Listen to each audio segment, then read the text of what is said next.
Monologą aš jį perskaičiau ir jis man nepatiko. Dėl to čia bus šou improvizacija.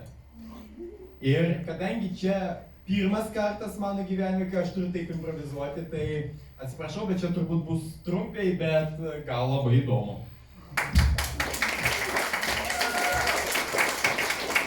Vilius, tavo monologas ir tavo juokai apie mane man labai patiko. Dėl to aš turiu gal vieną dalyką, kurį tikrai aš noriu aptarti.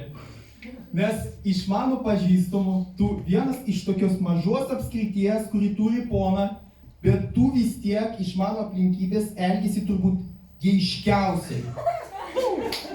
Nes čia vienintelis žmogus, kuris praeinant pro tave, gali tiesiog pamušti tave.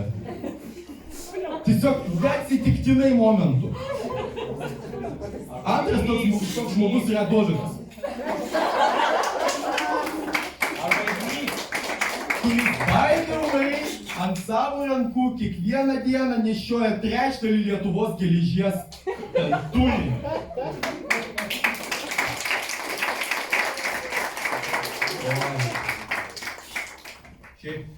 Šiek tiek turiu svorio, bet norėčiau tiesiog kartais privesti save įtinkamą išvaizdą norėčiau save privesti, bet su to yra kelių sunkumų ir didžiausias iš jo yra to, kad aš didžiulis tinginys.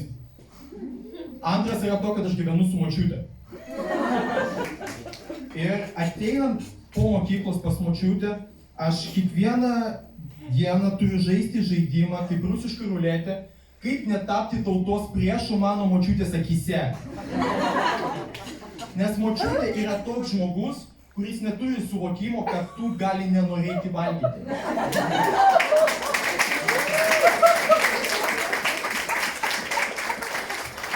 Kiekvieną dieną ateinant namo ir matant visus tos sriubytės, ryžius, ten kotletus, pyragėlius.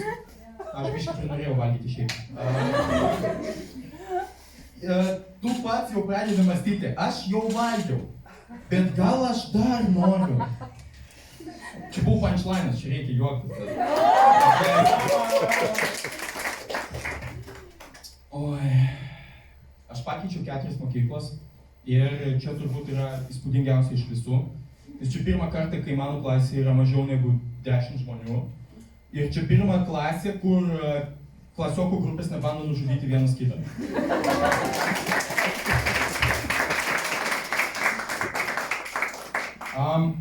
Taip, kas gali paploti tie, kas savo gyvenime ir mokytojai ir mokiniai, kas keitė mokyklos?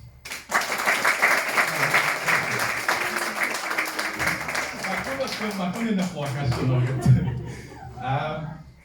Galit pasakyti, ar galit dar kartą paploti tie, kurie savo klasėje turėjo žmogų, kuris mokytojas net nespėjo užbaigti klausimą, o kažkas jau pradėjo atsakinėti?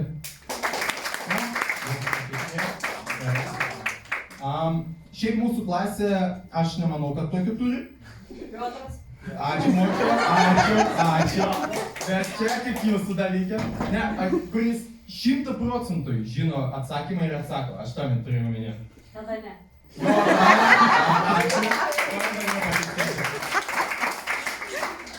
Nes mūsų klasėje, net kada visi atsako, niekas 100% nežino, ar jis teisingai sako. Visi po biškį durneliai. Jeigu mane nenužudys mano klasė po šitos dienos, aš bus labai laimingas. Štai, aš manau, kad šiai vakarai gal užteks ir aš realiai dar kartą noriu visiems padėkoti, kad atėjo. Ačiū labai.